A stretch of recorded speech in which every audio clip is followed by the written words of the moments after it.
Let me go ahead and mute everybody. Okay. Just a second. Want to check one thing. Okay. All right. Welcome everybody to 52 Living Ideas. Today is Wednesday. It's a comprehensivist Wednesdays that we do in association with the Greater Philadelphia Thinking Society. Today, and always once a month, it's wonderful to welcome Mike. And the thing I like about Mike's presentations is that the format is that he makes a presentation. We have a very intense discussion in the breakout rooms, and then an amazing conversation afterwards. It's going to be the same format. So Mike, take it away. Thank you, Shrikant. Welcome, everybody. I hope you found the topic title interesting. You know, what is on the other side of your comfort zone? So these topics come to me every month because I was talking to Shrikant about this, that I think of myself here much more of a student at 52 Living Ideas and part-time facilitator.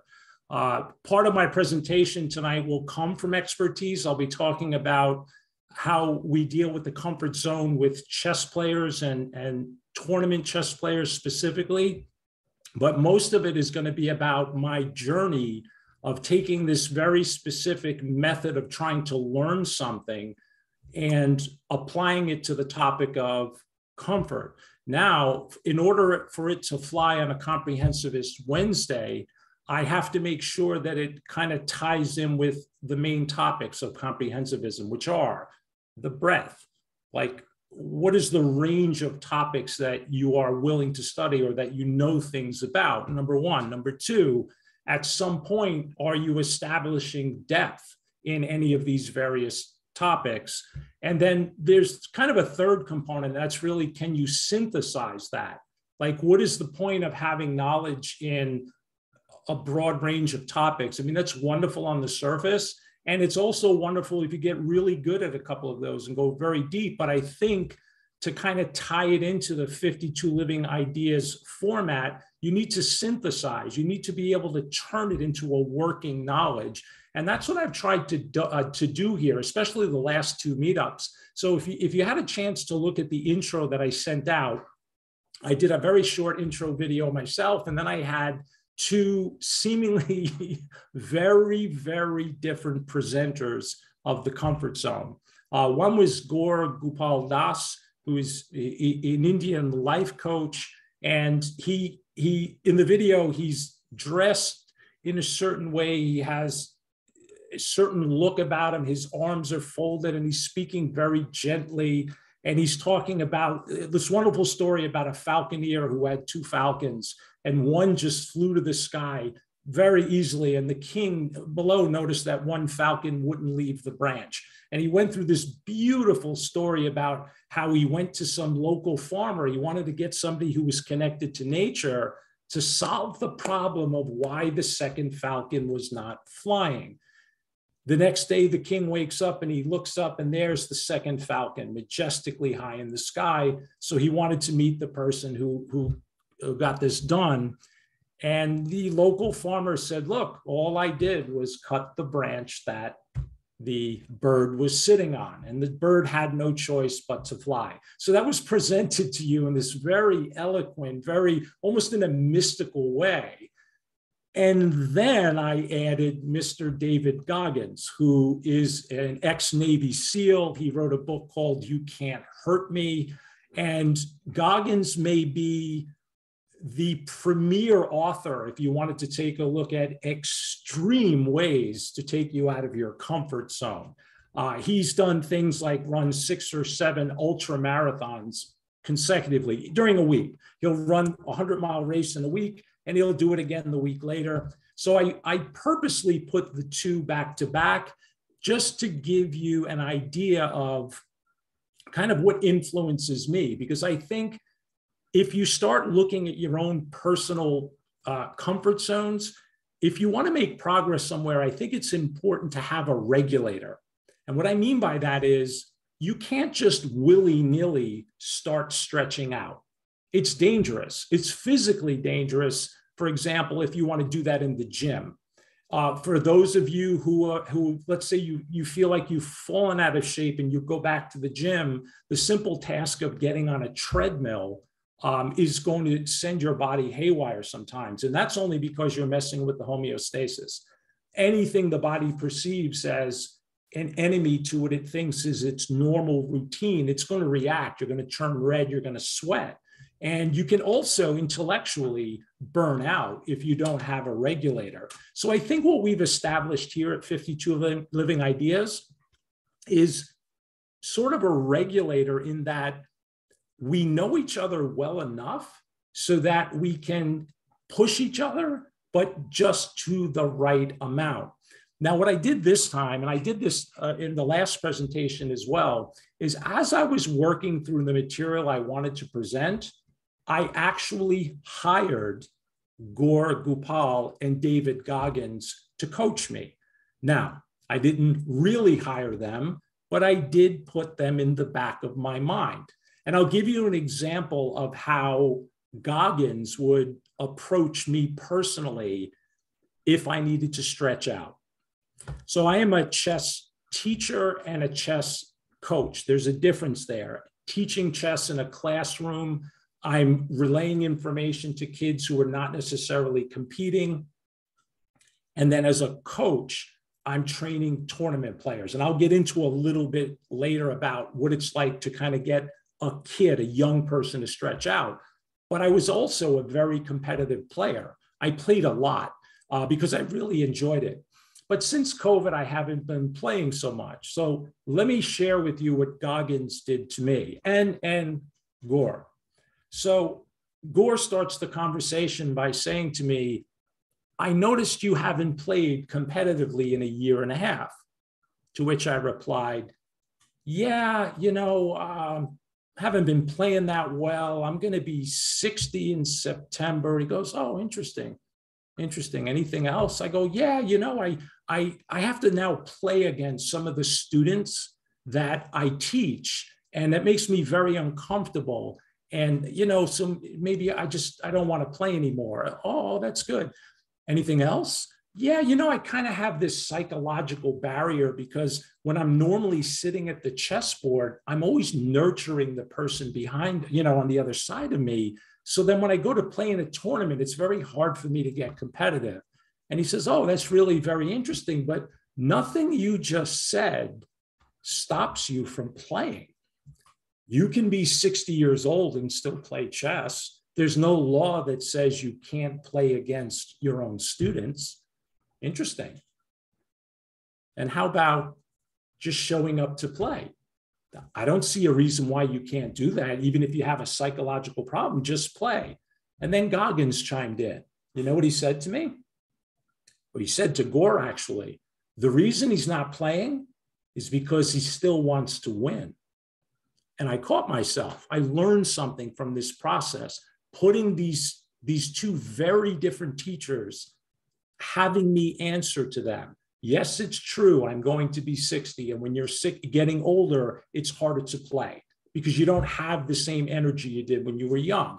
Yes, it's true. I do suffer from a psychological problem of spending half my time nurturing the person sitting across and then competing. So it turns out that I was just making a list of excuses, but what it got me to do was get to the crux of why I wasn't competing anymore, because I was still holding on to the vision of me 15 or 20 years ago competing, which gives me a task.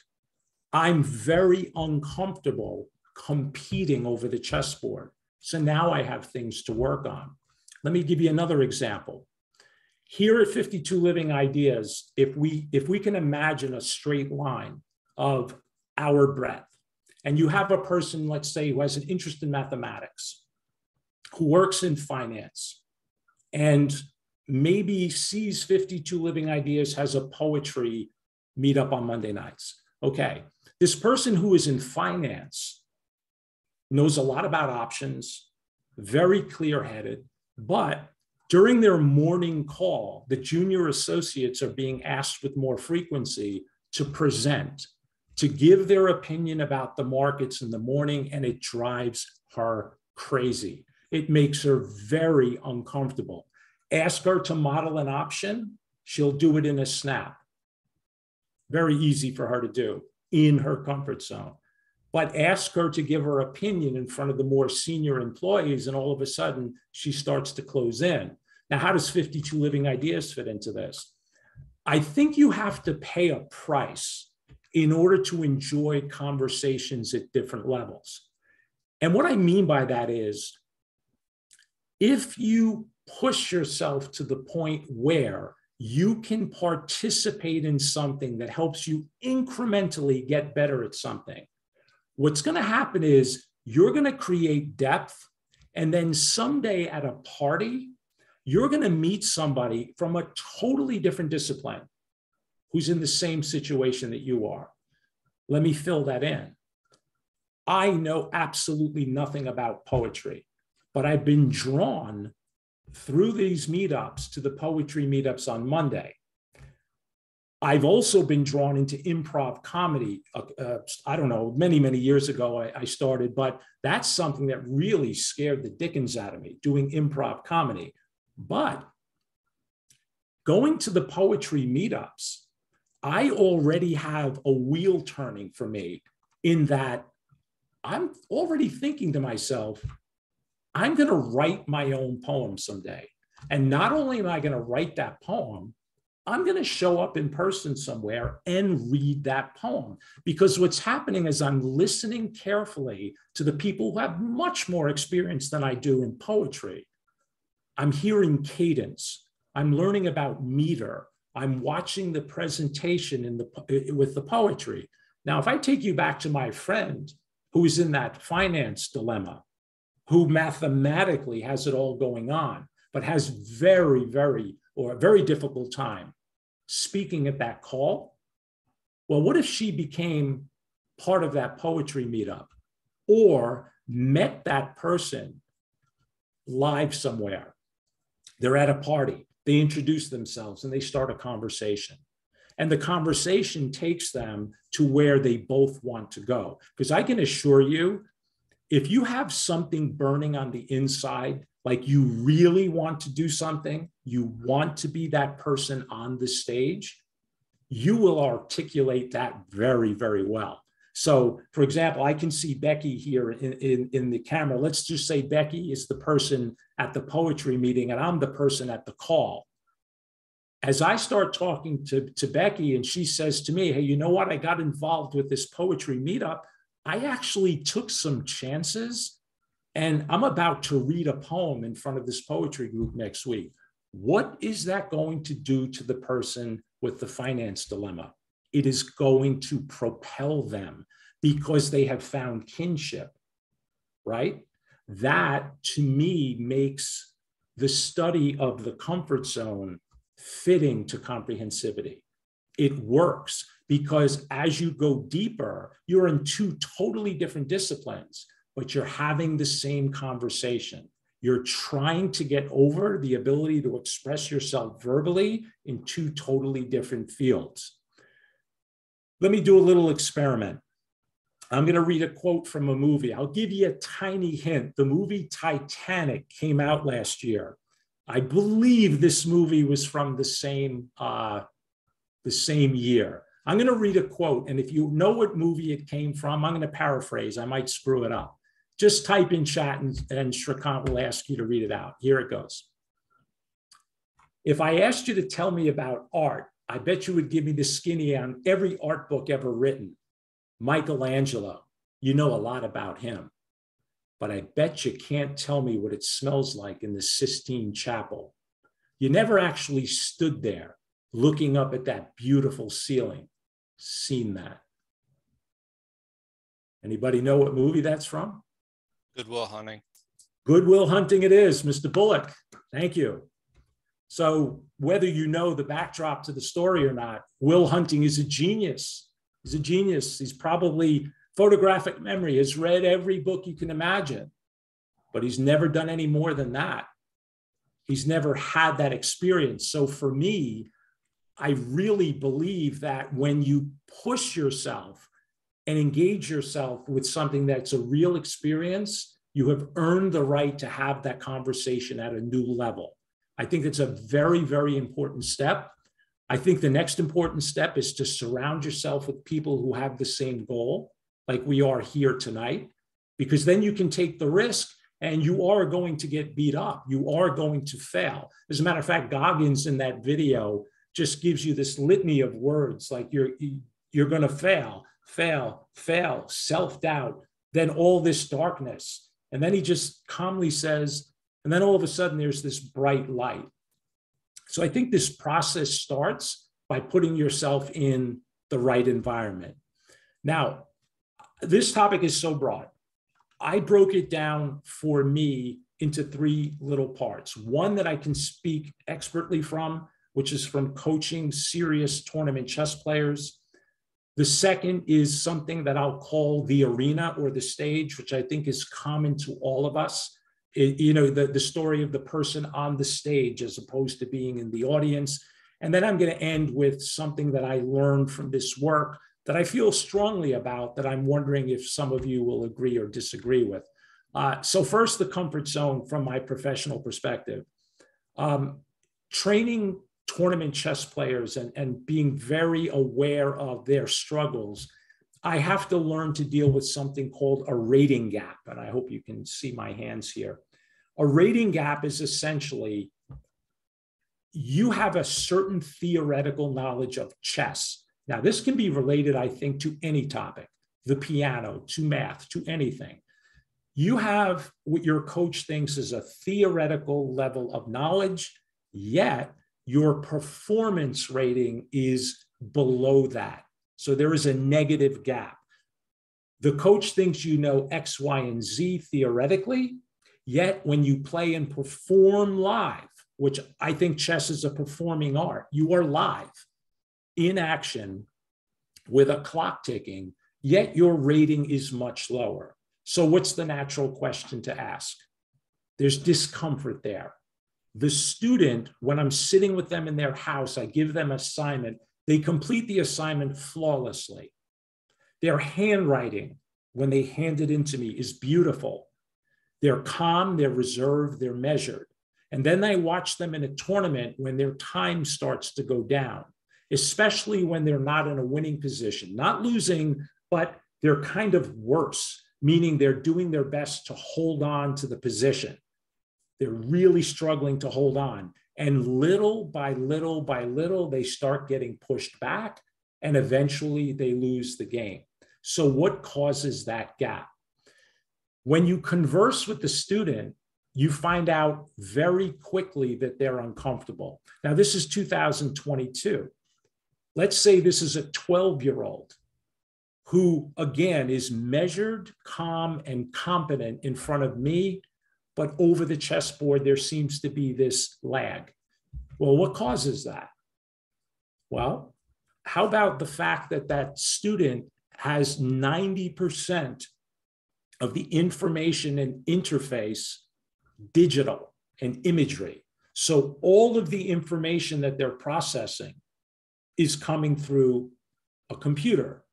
Now, when they're with me personally, it is real, it is tactile, but they're in a very safe environment. What the student never does is they never sit in a chair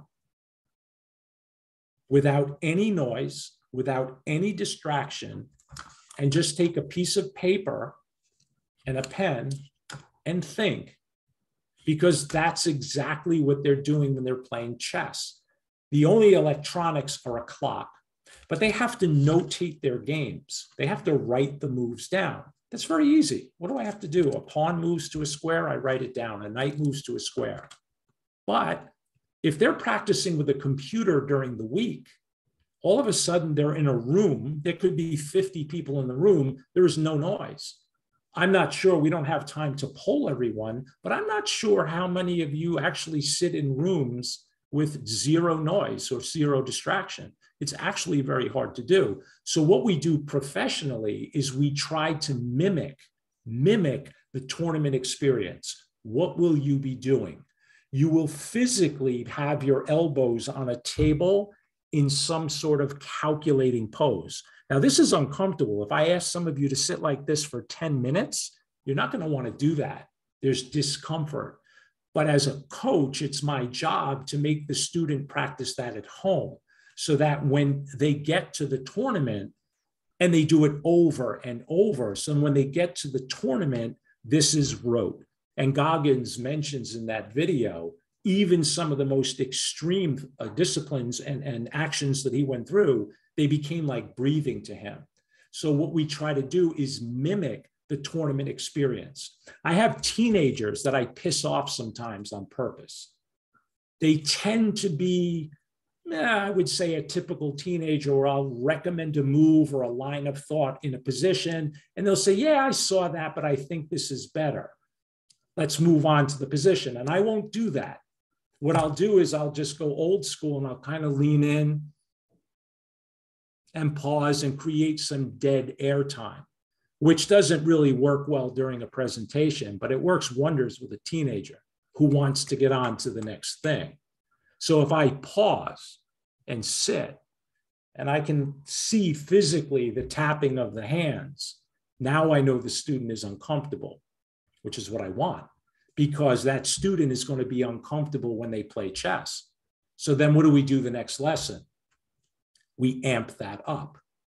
And by incrementally increasing the discomfort with the student with the mimicry of the tournament scene, the next time the student gets there, if all goes well and all goes to plan, which it never does, but for the most part, we make progress. Now, there are some other things that have nothing to do with the comfort of the student or the comfort zone that we fix. For example, if students see their parents in the room and they collapse when that happens, that's a big no-no. So that's something I have to fix, but it has nothing to do with the student's comfort zone. How about students who refuse to play anybody younger than them? They hate it, drives them crazy, even if the younger person is higher rated. Well, if they're an older sibling and they're used to being better or advanced than the younger siblings in their home, and then they run into that buzzsaw in a chess tournament, that's a very, very difficult habit to break, but we can do it. I don't know if you can see this or not. I think you got a view of this. This is a game that I lost. And the handwriting for most of it, up until move 19, is pretty neat and pretty clear. And I think this is about 6 years ago. But on move 19, I made a blunder, a mistake that ended up costing me the game. And I don't know if you can see this side of it, but the handwriting is like 4 times the size on the other side. And I'm actually using up twice the amount of space to write each move because I was completely rattled. So one thing we do with students with notation is I'll have a conversation with them and I'll ask them to write me something. And they get so mad at me. Why? This has nothing to do with chess. Yeah, just keep writing, telling me something, and I'll talk to them. Pay attention to your handwriting. There's a little something that I do professionally. Now, here's something that I think all of us can put our teeth into. I think one of the worst ways to cheat ourselves is when we know deep down inside we want to be the person on the stage. And I think in life, you really should take both seats. You should be on the stage, performing in some way, and you should also be part of the audience. I think there's a great return in both. And I think a mistake that a lot of people make is that they feel in their hearts that the stage is a literal stage, that they need to be performing at Carnegie Hall. Well, no, you don't. You know, my friend who wants to do that morning call probably has the same jitters and butterflies that a seasoned performer has at Carnegie Hall right before she gives that call. And if she's able to push herself incrementally to the point where she can give that morning call, then how is she going to feel after that? I think it almost wants you to find that in other places. For example, if you are a musician, and there are a lot of musicians here tonight, does it really matter the level at which you play? Even if you've gotten pretty good, but you've never played out in public. Well, who says you have to play out in public? Why can't you just invite some friends over to the house as a first start to do that? And I have found this to be one of the most interesting conversations, in that you find out from people who you think have so much together, and when you find out what scares them or what their comfort zone, where that barrier is, it really blows you away. It's like, wow, I never thought that. I actually have a chess student's dad, so a kid who's very accomplished. The kid is really good, and the dad is quite accomplished in his field, in finance as well. And when I work with him, it is amazing at how skittish he is and how nervous he is about making a mistake. And when I ask a question, this is a new art form for him. Chess is brand new. You would expect him to come back with, just an answer and say, I don't know, but I see a real tightening up there. And I realize this is universal.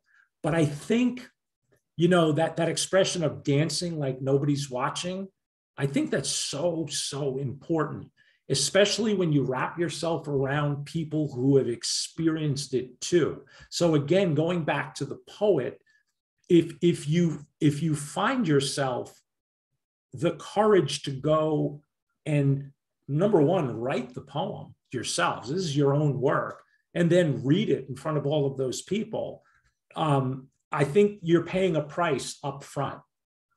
It's the discomfort of walking through that door the first time. But that price you pay, the payoff at the end. Can you imagine yourselves now reading your own poem? Now, those of you who have done this before, you're hearing this and going, oh, okay, I do this all the time. Well, for me, I do want to read a poem in front of a group of people that I don't know someday. I am not going to be comfortable. But can you imagine the feeling of writing the poem out, editing it, put your heart and soul into it, find the courage to get on that little platform and read the poem? What does that feel like? Pretty good. And I think all of us here today, and this will certainly come out in the breakout room, will find out from each other where that comfort zone is, and your own personal stories about how you felt right before you began to go on. How about if you're a bank teller and your workmate is someone who's very personable and the day seems to fly for them? You want to know why that is? Because every person who comes up to that line, they have that interpersonal skill. Well, guess what they're doing? They're acting. Every single person that comes up to that line, they're instantly reading what kind of a day they're having. If they know them, they're familiar with their habits, and they know just the right thing to start that little offhanded conversation. There's an art form to that. Guess what? That person's day goes by in a flash, but they are performing. So you don't have to be on Carnegie Hall on that stage. You can be a checkout person at Trader Joe's. It's the same process. I could sit at Trader Joe's, and if I'm shy and I feel a little strange or talking to people, can you wrap yourself around people like us who will give you those incremental steps? I have news for you all. I talk to the chocolate bars at Trader Joe's. I brought this up here once before. I've done it numerous times. Right before you check out, forget Trader Joe's, any supermarket, what is right before you check out? What's there? There's a whole column of chocolate bars. You know why they're there. I talk to them. I do it on purpose because when I'm there, if I see the person behind me, or in front of me rather, talking or looking at the chocolate bar, on more than one occasion, I'll say, don't do it. And they'll look at me, they'll be shocked. I go, don't do it. They go, what? I go, they talk to me all the time. Don't listen to them. And there's other times, if I get the right feel from who's ever there checking out, I will start a conversation with the chocolate bar. I'm not doing it this time. I'm sorry, I'm just not doing it. You're not having your way with me anymore. Now, what happens there? The first time I did that, terrible. But that incremental progress, step by step by step. Now, you heard that story. maybe one of you said, yeah, that sounds like an idea. Figure out your own way, map it out yourself. And before you know it, you're breaking some ice. Expect to fail, or, well, don't even use the word fail. Expect to be uncomfortable. But what's going to happen is you're going to start building that reserve. Very quick story before I conclude. Remember that mimicry I was talking about when I was teaching the chess players to do exactly at home what it is you do at the chessboard, so you're used to it. So I've done some improv comedy, and I think I did about half a dozen open mic nights for stand-up comedy. Those are really tough because what happens is, unless the comics come with their friends who want to be entertained, you're going to be in a room full of comics who are thinking about nothing but their act. So some of them have their heads down on their phones or paper in their hand, and the MC says, "Oh, don't do that. Give the performer their attention." But you get on that stage, and oh my God, you're looking out at a sea of people waiting to come after you. Anyway, so one day somebody had given me some advice: practice holding a microphone, because I never hold a microphone ever in my life, ever. They said, practice with a pen, hold a microphone in your hand. So I practiced at home, and then I go to do, this is at Lucy's Laugh Lounge in Westchester, and I'm up there. I think I was number 3. Well, after the first comic went, the mic went out, the system went out. There's no mic. And I didn't have to project that much, but there's no mic on the stage. So I did whatever my routine was. I think I got one obligatory little yuck from somebody. And then at the end, somebody said to me, "Hey man, that mic must be really heavy." I was holding nothing in my hand. I had nothing in my hand. I'm just holding what I thought was a mic because I was practicing during the day. And I turned like beet red. And then the comic who said it to me said, he just looked at me like this. And I realized, wow, that wasn't so bad. It was actually pretty funny to have that done. Let me conclude with this. Studying with this topic, the advantage of trying to create your own questions or ideas, one hit me pretty hard. And I mentioned this to Becky and Joe. We had spoken privately on Tuesday. And I came to the idea that I think we're almost obligated. Actually, I feel we are obligated to stretch ourselves out, both physically, if you can, and mentally or intellectually, if you can, for the service of others. And it dawned on me that if I can take my comfort zone and stretch for a purpose for other people, it doesn't feel as selfish.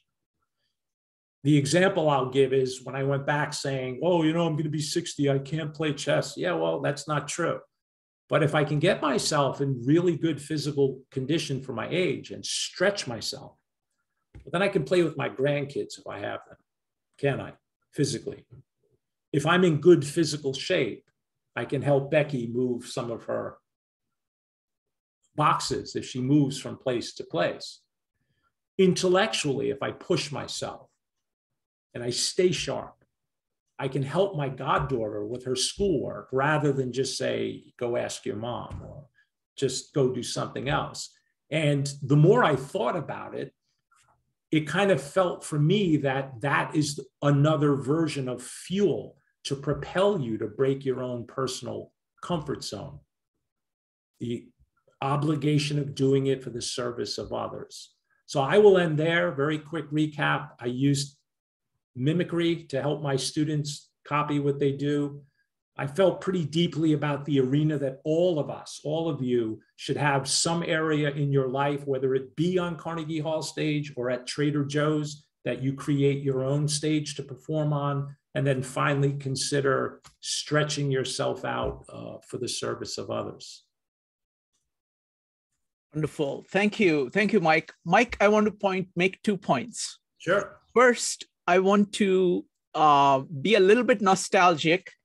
And when you started, for this meetup, you chose these 2 people, Gopal Das and David Goggins, as your 2 coaches. Okay. It reminded me of the first meetup we did on Art of Learning, and Josh Wetskin using 2 coaches. Right. One who is this really kind of hustler chess player in Washington Square, and one really methodical teacher. Okay, completely different approach. And David Goggins and Gopal Das are exactly that. They're two completely different. And you're trying to learn from both of them. So in some ways, learning is all about kind of taking things apart and putting it back together. And to have these two different voices, all of them, both of them great, pushing you in slightly different ways, or actually very different ways, towards the same thing is a very powerful tool. Secondly, I really like the metaphor of the falcon that Gopal Das started with. And I want to add a metaphor that I learned from Naneshwar that we are studying in Bhagavad Gita. He has a metaphor of a parrot. And this applies very much to the comfort zone. He says, when a parrot is sitting on a branch, the branch is the comfort zone. And you have the whole sky in front of you. That is a natural position that, comfort zone actually supports you. But it's a place where you rest so that you can fly. He says, for most people, what happens is that a gust of wind comes by and the parrot turns upside down. Now he's holding on to the comfort zone, to the branch. He looks down and he sees it's the ground. Okay, he's going to fall. He's holding on to the comfort zone for dear life and forgets that he has wings. And it does not, he's stuck because he's holding on to the comfort zone, which instead of becoming the foundation for him to fly from, becomes the ceiling, which limits where he is.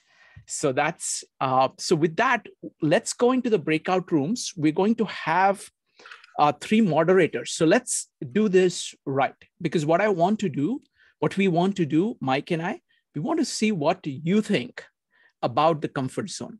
Okay. So what I suggest, so it's going to be Evanik, Mike, and Becky to be the facilitators in the breakout rooms.